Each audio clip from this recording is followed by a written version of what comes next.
Hello friends, welcome to my channel education point. अगर आप C TET paper की preparation कर रहे हैं तो ये सेशन आपके लिए काफ़ी इम्पोर्टेंट होने वाला है, क्योंकि इसमें मैंने बाल विकास एवं शिक्षा शास्त्र से संबंधित बहुत ही महत्वपूर्ण प्रश्नों को लिया है इस वीडियो में, जो कि आपके एग्जाम पॉइंट ऑफ व्यू से काफ़ी हेल्पफुल होंगे। तो वीडियो को लास्ट तक देखिएगा बिना स्किप किए। और आपको ये सेशन पसंद आए तो प्लीज़ वीडियो को लाइक, शेयर और मेरे इस चैनल को सब्सक्राइब करना बिल्कुल भी मत भूलिएगा। तो चलिए शुरू करते हैं। आज का हमारा पहला प्रश्न है, शिक्षार्थियों का आत्म नियमन की ओर संकेत करता है। तो यहाँ पर जो आत्म नियमन है ना, पहले आप इसके बारे में समझिए। आत्म नियमन यानी कि सेल्फ रेगुलेशन कहेंगे हम इसे। मतलब अपने काम को रेगुलेट करता है। ठीक है, शिक्षार्थी जो है अपने काम को जो है रेगुलेट करता है। जैसे कि बच्चा जो बोलता जाता है और लिखता भी जाता है ना।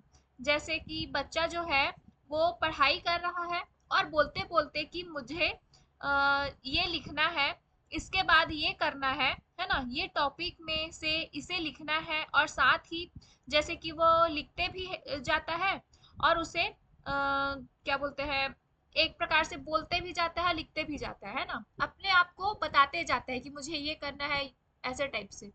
तो ये वही पूछा है इस क्वेश्चन में कि शिक्षार्थियों का आत्म नियमन की ओर संकेत करता है।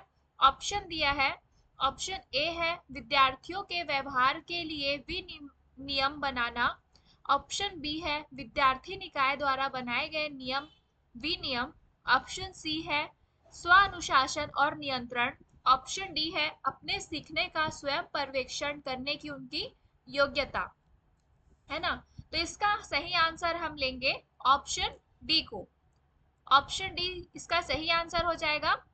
कि अपने सीखने को खुद से बच्चा जो है वो क्या करे, मॉनिटरिंग करेगा उसका। ठीक है, खुद खुद की।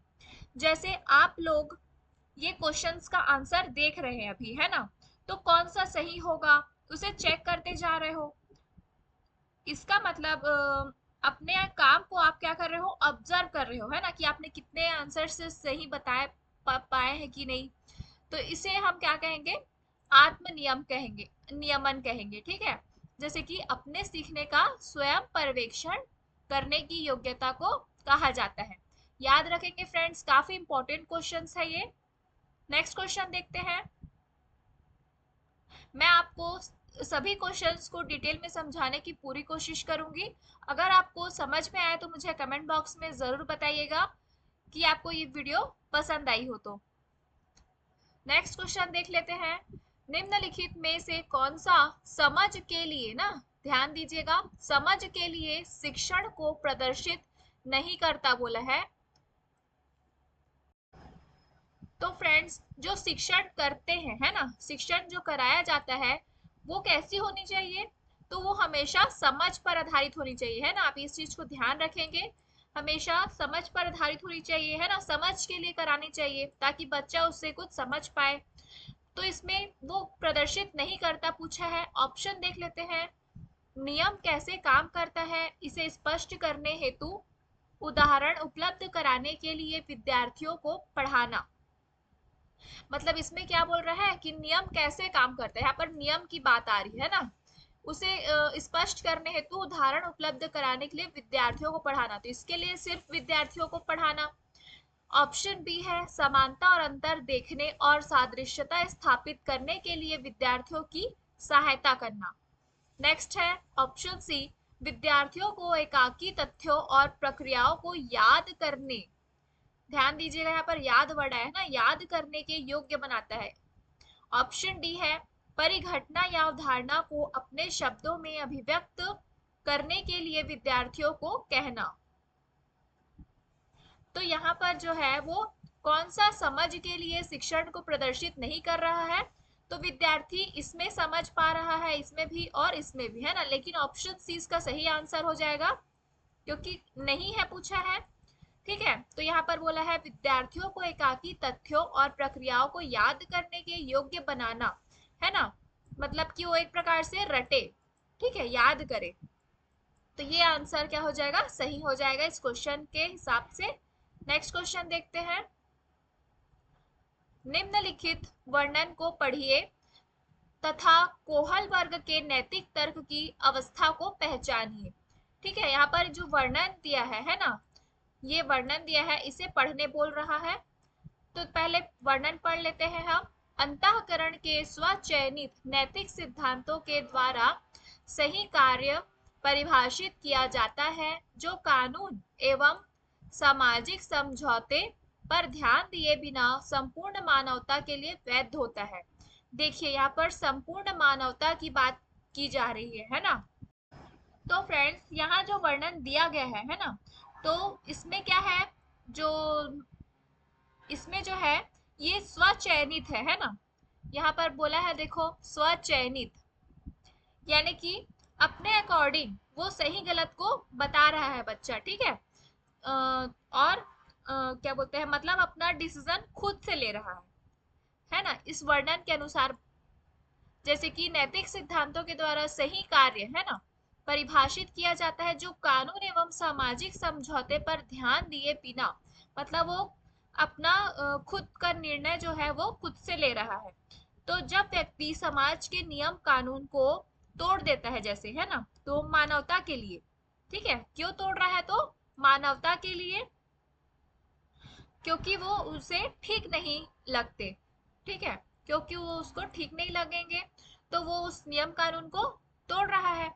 लेकिन यहाँ पर वो किस लिए तोड़ रहा है, तो संपूर्ण मानवता की भलाई के लिए ना, खुद के लिए नहीं।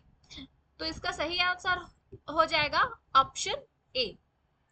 तो इसे हम जो कोहल वर्ग है ना, उसके नैतिक तर्क की अवस्था के अनुसार हम कहेंगे सार्वभौमिक नैतिक सिद्धांत अभिविन्यास। ठीक है, ये इसका सही आंसर हो जाएगा ऑप्शन ए, जहां बच्चा सही गलत का फैसला खुद करता है। नेक्स्ट क्वेश्चन देखते हैं। निम्न में से किसका मिलान उचित है? ऑप्शन ए दिया है शारीरिक विकास वातावरण, ऑप्शन बी है संज्ञानात्मक विकास परिपक्वता, ऑप्शन सी है सामाजिक विकास वातावरण, ऑप्शन डी है संवेगात्मक विकास परिपक्वता। तो कौन सा मिलान जो है वो सही हो जाएगा, तो ऑप्शन सी है ना, क्योंकि जो बच्चा है वो क्या है, वातावरण के साथ क्या करता है, इंटरेक्ट करके सीखता है ना, वातावरण के साथ इंटरेक्ट करके सीखता है और उसका सामाजिक विकास क्या है, होता रहता है। तो इसका सही आंसर होगा ऑप्शन सी। नेक्स्ट क्वेश्चन देखते हैं। निम्नलिखित में से डैश के अतिरिक्त सभी के कारण अधिगम और अक्षमता उत्पन्न हो सकती है। मतलब इन चारों में से किसी एक के अतिरिक्त बाकी सभी के कारण जो है अधिगम और अक्षमता उत्पन्न हो सकती है। तो ऑप्शन ए दिया है शिक्षक की शिक्षण शैली, ऑप्शन बी है जन्म से पहले माँ द्वारा मदिरा सेवन। तो ऑप्शन ए है, जैसे कि देखते हैं, ठीक है, एक एक करके ऑप्शन को देखते हैं हम। शिक्षण शिक्षक की शिक्षण शैली दिया है ना, मतलब जो है वो क्या है, एक प्रकार से हेल्प करेगी बच्चे की, है ना। बच्चा पढ़ लिख नहीं पा रहा है तो टीचर की जो शिक्षण शैली है वो उसकी हेल्प करेगी ताकि वो अच्छे से पढ़ लिख सके। ठीक है, तो ये कारण तो नहीं होगा अधिगम अक्षमता के लिए, है ना। ऑप्शन बी दिया है जन्म से पहले माँ द्वारा मदिरा सेवन। अब ये जो है एक प्रकार से देखा जाए माँ के द्वारा अभी, है ना, तो ये फॉरेन कल्चर है ना, फॉरेन कंट्रीज में ज्यादा होता है ना कि इंडिया में। ठीक, तो ये जो है वो बच्चे पर क्या करता है, पूरा प्रभाव डालता है, क्योंकि आप सभी जानते हैं कि बच्चे का जो विकास है ना, वो गर्भ से शुरू हो जाता है। तो माँ का मदिरा सेवन करना ये क्या होगा, अधिगम अक्षमता उत्पन्न हो सकती है इसके कारण। ऑप्शन सी दिया है मंद बुद्धिता, यानी कि बौद्धिक अक्षमता है, तो अधिगम अक्षमता तो होगी ही इसके वजह से। ऑप्शन डी है शैशव काल के समय दिमागी बुखार, तो ये भी क्या बोलते हैं, अधिगम अक्षमता उत्पन्न करेगा, है ना। बच्चा छोटा है, शैशव काल के समय उसे दिमागी बुखार आ जाए तो वो भी प्रभावित करेगा अधिगम अक्षमता को। तो कौन से इसका आंसर सही हो जाएगा, तो ऑप्शन ए, जो शिक्षक की शिक्षण शैली है वो एक प्रकार से बच्चे की हेल्प करती है ना। तो ऑप्शन ए इसका सही आंसर हो जाएगा। नेक्स्ट क्वेश्चन देखते हैं।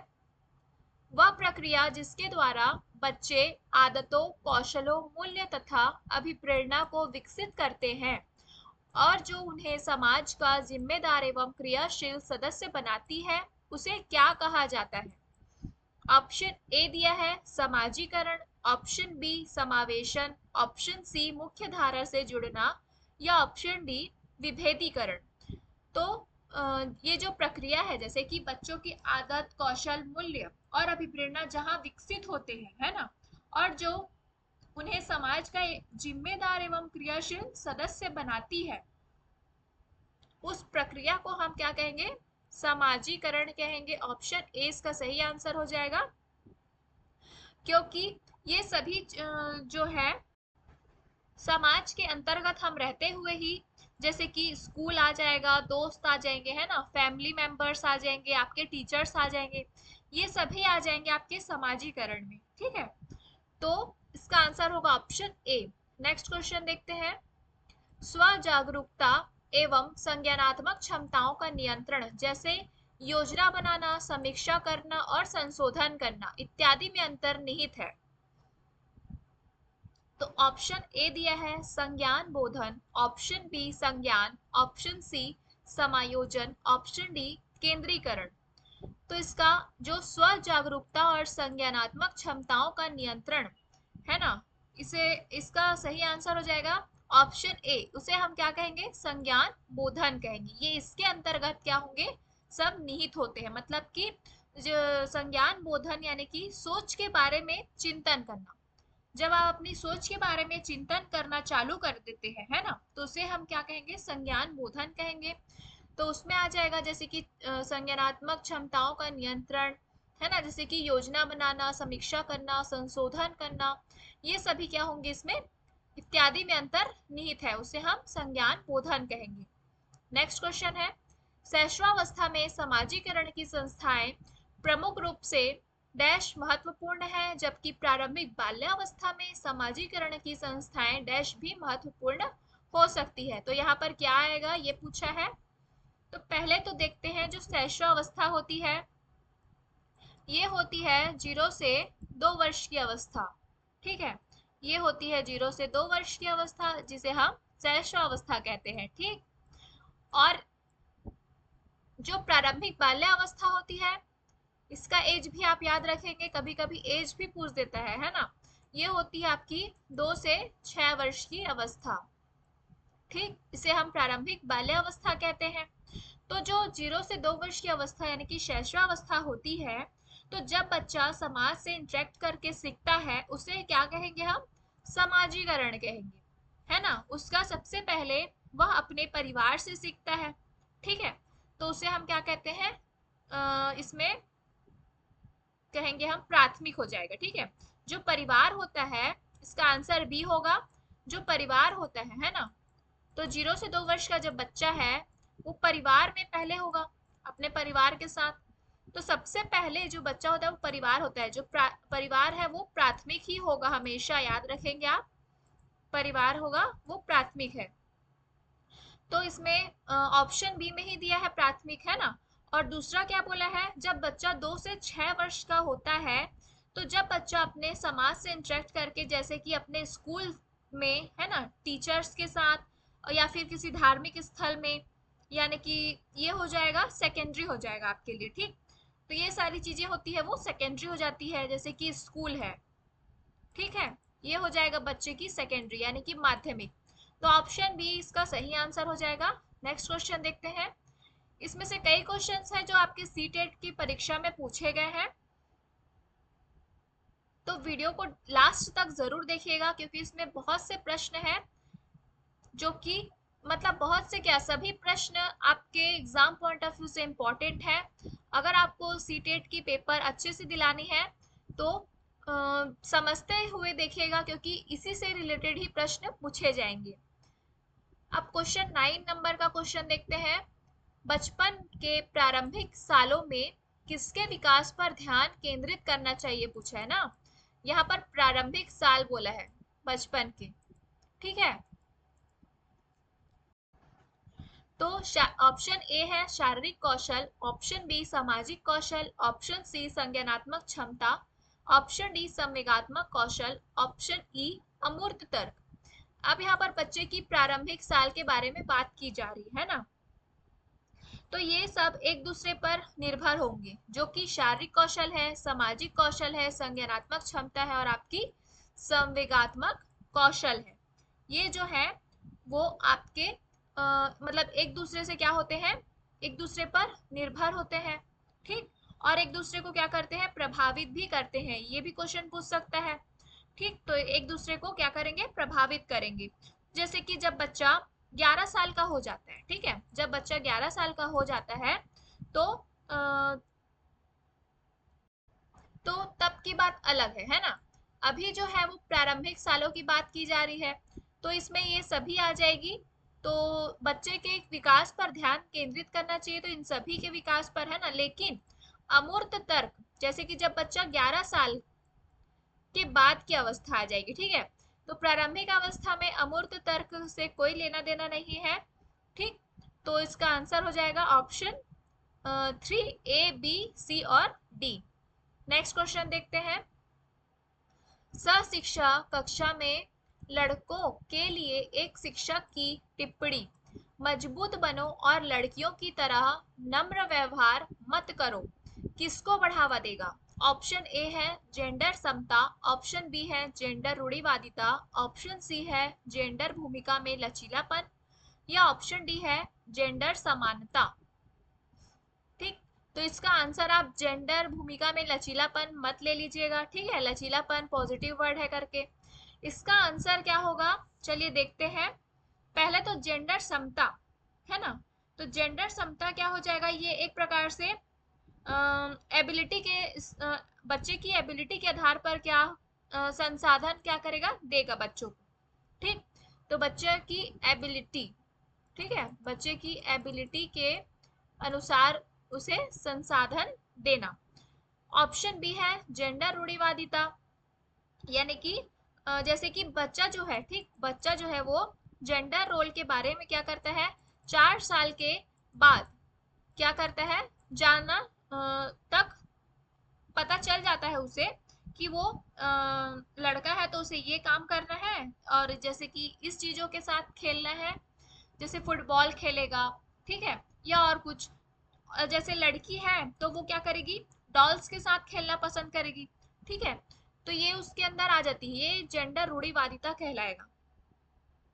ऑप्शन सी है जेंडर भूमिका में लचीलापन, तो जेंडर भूमिका में लचीलापन, और ऑप्शन डी है जेंडर समानता। तो जेंडर भूमिका में लचीलापन यानी कि दोनों को क्या करना चाहिए, समान रखना चाहिए, ठीक है, उसे ही हम क्या कहेंगे, फ्लेक्सिबिलिटी भी कहेंगे। लचीलापन यानी कि फ्लेक्सिबिलिटी कहेंगे, ठीक है, दोनों समान है, लड़के और लड़कियां। तो उनके अनुसार जो टीचर्स हैं वो बच्चे की क्षमता के अनुसार क्या करें, उन्हें संसाधन उपलब्ध कराएं। और जेंडर समानता जो है, जैसे कि यदि आप टीचर बनने जा रहे हो, है ना, तो आपको क्या करना है, लड़के और लड़कियों को दोनों को समान मानना है, ठीक है। तो यहाँ पर जो क्वेश्चन पूछा है कि मजबूत बनो और लड़कियों की तरह नम्र व्यवहार मत करो, ये किस में आ जाएगा, जेंडर रूढ़िवादिता के अंतर्गत आ जाएगा, है ना, कि तुम लड़के हो तो यही काम करो और तुम लड़की की तरह व्यवहार मत करो, ठीक। तो ऑप्शन बी इसका सही आंसर हो जाएगा। नेक्स्ट क्वेश्चन देखते हैं। लेव वाइगोत्स्की के अनुसार बच्चों के संकल्पनात्मक योग्यताओं के विकास में महत्वपूर्ण भूमिका निभाता है। यहाँ पर लेव वाइगोत्स्की की बात की जा रही है, जिन्होंने क्या सिद्धांत दिया था, आप मुझे कमेंट बॉक्स में कमेंट करके बताइएगा, ठीक है। और ये जो है इन्होंने 3 चीजों को बहुत महत्वपूर्ण माना है, ठीक है, ये जो लेव वाइगोत्स्की थे इन्होंने 3 चीजों को बहुत महत्वपूर्ण माना है अपने सिद्धांत में। कौन कौन से हैं, तो पहला हो जाएगा, सबसे पहले तो है आपका समाज, ठीक है, और है संस्कृति, ठीक, और है संस्कृति, और क्या है, तो भाषा। ये 3 चीजें हैं जिन्हें लेव वाइगोत्स्की ने बहुत ही महत्वपूर्ण माना है। ये कहते थे कि बच्चे जो है वो सक्रिय निर्माता बने, है ना। तो ऑप्शन देख लेते हैं।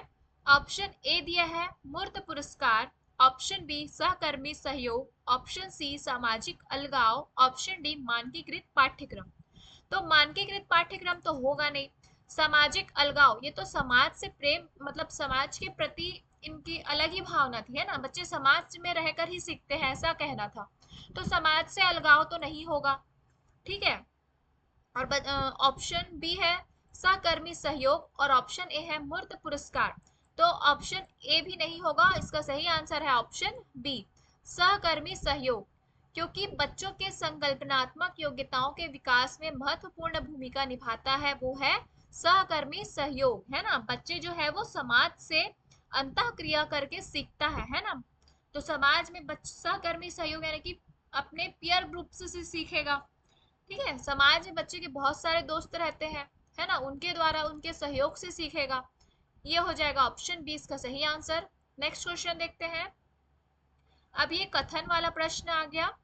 कथन दिया है यहाँ पर, कथन ए, भाषा विकास केवल शैशवावस्था के दौरान होती है। केवल शैशवावस्था के दौरान होगी भाषा विकास, ऐसा तो नहीं है, है ना। तो यहीं से गलत हो जाएगा ये। और इसलिए केवल शैशवावस्था तक ही उपयुक्त उद्दीपन प्रदान करना चाहिए। अब केवल शैशवावस्था तक ही उपयुक्त उद्दीपन प्रदान करेंगे बच्चे को, तो ये कथन तो गलत हो जाएगा। क्योंकि जो भाषा का विकास है ना, वो शैशवावस्था के बाद भी चलता रहता है। अब इसका तर्क देख लेते हैं। तर्क आर, शुरुआती वर्षों के दौरान अनुभव किए गए नकारात्मक वातावरण का दीर्घकालिक प्रभाव नहीं होता है, बोलता है। मतलब कि जैसे कि आप जैसे कि बचपन में कोई घटना होती है किसी बच्चे के साथ, है ना, तो तो बच्चा जो है वो धीरे धीरे उसे भूलता चला जाएगा, है ना, लेकिन पूरी तरह भूल नहीं पाएगा। तो बस क्या होगा कि उसका प्रभाव जो है उस घटना का कम होता चला जाएगा, लेकिन उसे पूरी तरह नहीं भूल पाता है ना। तो यहाँ पर क्या बोल रहा है कि शुरुआती वर्षों के दौरान अनुभव किए गए नकारात्मक वातावरण का दीर्घकालिक प्रभाव नहीं होता, तो बिल्कुल प्रभाव होता है। तो ये तर्क भी इसका गलत हो जाएगा। तो इसका सही आंसर हम क्या लेंगे, ऑप्शन ए में दिया है ए और आर दोनों सही है, तो ये तो गलत हो गया। ऑप्शन बी है ए और आर दोनों सही है, ये भी गलत हो जाएगा। ऑप्शन सी है ए सही है लेकिन आर गलत है, नहीं दोनों गलत है ना, तो ऑप्शन डी इसका सही आंसर हो जाएगा। ए और आर जो दोनों कथन और तर्क है वो गलत है। नेक्स्ट क्वेश्चन देखते हैं। हावर्ड गार्डनर के अनुसार एक दर्शन शास्त्री के पास खालिस्तान प्रकार की बुद्धि और मूर्तिकार के पास खालिस्तान प्रकार की बुद्धि की मात्रा अधिक होती है। मतलब इसमें ये पूछा है कि हावर्ड गार्डनर के अनुसार जो है वो दर्शन शास्त्री के पास कैसी बुद्धि होगी और आपके मूर्तिकार के पास कैसी बुद्धि होगी, ठीक है। तो पहले हम हावर्ड गार्डनर के बारे में जान लेते हैं। जो हावर्ड गार्डनर थे, इन्होंने बहुबुद्धि सिद्धांत दिया था, है ना। इसे हम मल्टीपल इंटेलिजेंस थ्योरी भी कहते हैं। बुद्धि जो है वो क्या होती है, बहुआयामी होती है। मैं जो बता रही हूँ इससे भी आपके प्रश्न बन सकते हैं, ठीक है, क्योंकि एक ही व्यक्ति से बहुत सारे प्रश्न पूछे जाते हैं, ठीक। तो बुद्धि जो है वो कैसी होती है ये भी पूछ सकता है। तो बुद्धि है वो बहुआयामी होती, कभी एक आयामी नहीं होती है ना। और जो सी टेट में आपके एनसीईआरटी से ही प्रश्न बनते हैं, है ना, उसके अनुसार ही चेक होगा। तो जो एनसीईआरटी है ना, उसके अनुसार जो बुद्धि के प्रकार पूछे जाते हैं यदि, तो 8 प्रकार की बुद्धि बताएंगे आप, ठीक, 8 प्रकार की बुद्धि, ठीक है। मतलब बुद्धि जो है वो एक ही प्रकार की नहीं होती है, इनका कहना था हावर्ड गार्डनर का, ठीक है। वो क्या होती है, सभी व्यक्तियों में अलग अलग प्रकार की बुद्धि पाई जाती है। तो वहीं पर उसमें से दो व्यक्तियों के बारे में पूछा गया है जो दर्शन शास्त्री है। पहले दर्शन शास्त्री के बारे में हम देखते हैं। तो दर्शन शास्त्री जो है यानी कि फिलोसोफर जो होते हैं, वो अपने आप से ही इंटरेक्शन करते हैं, अपने आप से इंटरेक्ट करेंगे, ठीक है। तो उसे हम क्या कहेंगे, इंट्रापर्सनल कहते हैं, ठीक है, उसे हम इंट्रा पर्सनल कहते हैं।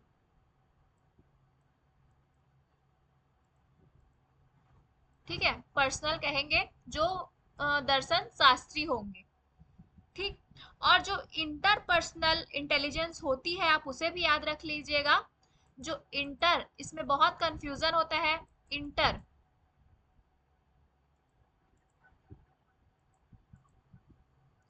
ये जो होती है ये किस में होती है, तो ये ज्यादातर जैसे कि दूसरों से इंटरेक्ट करते हैं उन व्यक्तियों में पाई जाएगी, जैसे कि नेता है आप लोगों के, है ना, जो लोगों से बहुत ज्यादा इंटरेक्ट करते हैं।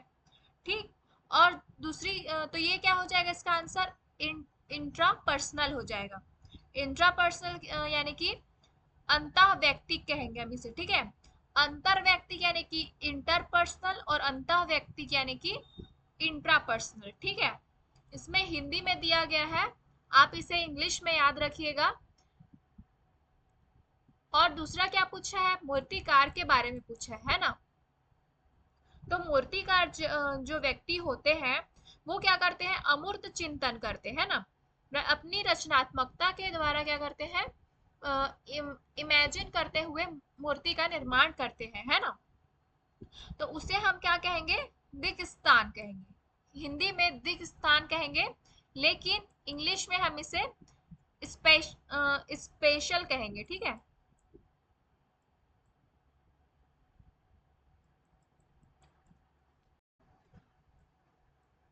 नेक्स्ट को इसका आंसर हो जाएगा ऑप्शन सी। ठीक है, याद रखेंगे आप, इंटरपर्सनल, इंट्रापर्सनल और स्पेशल।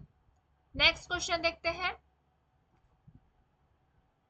कथन दिया है, शिक्षार्थी केंद्रित दृष्टिकोण वह है जहां पाठ्य पुस्तक सभी सीखने का केंद्र है। यहां से कथन है, ध्यान रखिएगा। ठीक है, कथन ए और यहां पर से तर्क है, तर्क आर। ठीक, तर्क दिया है इसका, माध्यमिक विद्यालय में छात्र सबसे अच्छा सीखते हैं जब पाठ्य पुस्तक को पुनः पेश करने के लिए कहा जाता है। तो जैसे कि कथन बोला गया है ना, कि शिक्षार्थी केंद्रित दृष्टिकोण है वह है जहां पाठ्य पुस्तक सभी सीखने का केंद्र है। तो सिर्फ पाठ्य पुस्तक जो है वो सभी सीखने का केंद्र कैसे हो पाएगा, है ना।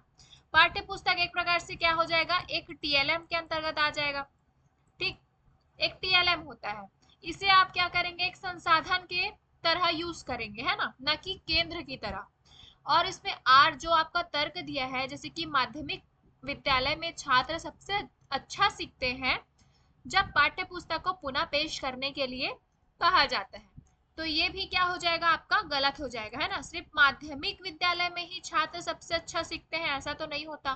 और किस लिए सीख रहे हैं, तो पाठ्य पुस्तक को पुनः पेश करने के लिए कहा जाता है इसलिए, तो ये भी गलत हो जाएगा। तो इसका सही आंसर क्या होगा, दोनों गलत होते हैं ना। तो ऑप्शन ए में नहीं है, बी में, सी डी में है कि ए और आर जो है वो दोनों गलत है। ऑप्शन डी इसका सही आंसर हो जाएगा। नेक्स्ट क्वेश्चन देखते हैं। बच्चों का मूल्यांकन करने के लिए शिक्षकों को निम्नलिखित में से किन तरीकों का प्रयोग करना चाहिए, पूछा है यहाँ पर। ठीक है, तो यहाँ पर बच्चों के मूल्यांकन की बात आ गई है ना, मूल्यांकन की बात आ गई है, ध्यान देंगे। ऑप्शन ए दिया है समूह में कार्य, ऑप्शन बी है कक्षा में भागीदारी, ऑप्शन सी है पोर्टफोलियो, ऑप्शन डी है प्रस्तुतिकरण। तो इसका सही आंसर हो जाएगा ऑप्शन डी, प्रस्तुतिकरण। बच्चों का मूल्यांकन करने के लिए शिक्षकों को जो है वो प्रस्तुतिकरण तरीकों का प्रयोग करना चाहिए, है ना। ऑप्शन सी जैसे पोर्टफोलियो दिया है, तो आप पोर्टफोलियो के बारे में जान लीजिए कि पोर्टफोलियो होता क्या है ना। तो बच्चे के बारे में, है ना, बच्चे के परिवार के बारे में और बच्चे की उपलब्धियों के बारे में, जो जो बच्चे ने उपलब्धि प्राप्त की है और बच्चे की क्या बोलते हैं, कहाँ कहाँ कमियां हैं उनके बारे में, और बच्चे की प्रोग्रेस किस प्रकार से हो रही है, ये जो है वो पोर्टफोलियो के अंतर्गत आएगा। ठीक, ये निश्चित समय अवधि के लिए बनाई जाती है, आप इसे भी याद रखिएगा। जैसे कि 1 साल के लिए बनाई गई है, फिर जब बच्चा जो है वो नेक्स्ट क्लास में जाता है तो उसे क्या कर, तो उसके पोर्टफोलियो को जो उस क्लास का टीचर है वो क्या करता है, देखता है, और उसके अनुसार ही बच्चे ने क्या क्या सीखा है, क्या क्या नहीं सीखा है, उसे ये ज्ञात हो जाता है। फिर कक्षा में भागीदारी है, यानी कि बच्चा किस प्रकार एक्टिव होकर, है ना, सक्रिय होकर कितना पार्टिसिपेट कर रहा है, जाएगा आपकी कक्षा में भागीदारी में। इसमें जो ऑप्शन है ये प्रिंट नहीं हो पाया है, तो इसका आंसर प्रस्तुतिकरण नहीं होना चाहिए, है ना, क्योंकि ये सभी तो सही लग रहे हैं हमको। तो इस सभी प्रकार से मूल्यांकन किया जाएगा बच्चे का।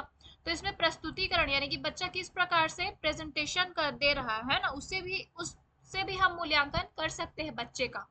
ठीक, और समूह में कार्य से भी कर सकते हैं, कक्षा में भागीदारी से भी कर सकते हैं, पोर्टफोलियो के द्वारा भी कर सकते हैं और प्रस्तुतिकरण के द्वारा भी कर सकते हैं। तो मान लो मैं इसमें ऑप्शन बना देती हूँ आपके लिए ए बी सी, ठीक है, दूसरा ऑप्शन दे दिया सी और डी, तीसरा ए और बी, और चौथा दिया है ए बी सी और डी। तो हम इसका आंसर लेंगे ऑप्शन 4 को, ठीक है, क्योंकि ये चारों के द्वारा ही शिक्षक जो है वो बच्चे का मूल्यांकन कर पाएंगे। यहाँ पर प्रिंट नहीं हो पाया था इसलिए, ठीक है, ऑप्शन डी इसका सही आंसर है इस क्वेश्चन का। तो ये थे आज के प्रश्न। अगर आपको ये वीडियो पसंद आई हो तो please like share and subscribe to my channel and press the bell icon, जिससे कि आपको आने वाली न्यू वीडियोस की नोटिफिकेशन सबसे पहले मिल सके। Thank you for watching.